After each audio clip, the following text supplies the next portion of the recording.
गौतम बुद्ध जब पैदा हुए थे तो किसी हिंदू परिवार में या सनातन जो पहले फॉलो कर रहा था ऑलरेडी, एक धर्म ऑलरेडी था।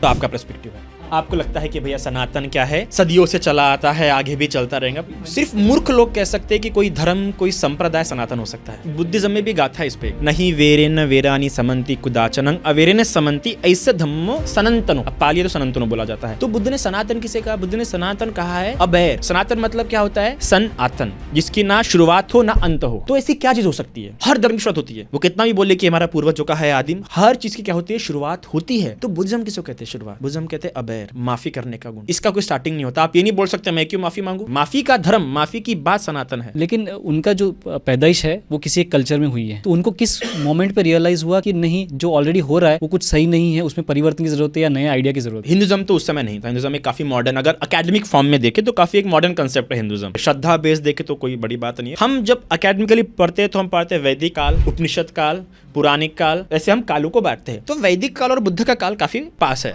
वैदिक काल के बाद हमें बुद्ध का समय दिखता है, जिसमें कि हमें 62 पंथ देखने के लिए मिलते हैं। मतलब यूनाइटेड नहीं थे उस समय में, स्पिरिचुअल बहुत था उस समय में। अभी रिचुअलिस्टिक ज्यादा है, देव वास करते हैं वहां पे, ये वास करते हैं, इसलिए आपको काफी अलग अलग। और वेदों में भी आपको देखने को मिलेगा, कोई इंद्रा की पूजा कर रहा है, कोई अग्नि की पूजा कर रहा है ना, कि तो फोक कल्चर था वो। उस समय में ऐसा कुछ नहीं था। तो ये जो थे नेपाल से थे, अकेडमिकली बोले तो लुम्बिनी से थे। उस समय में इनका जो खेती का कल्चर था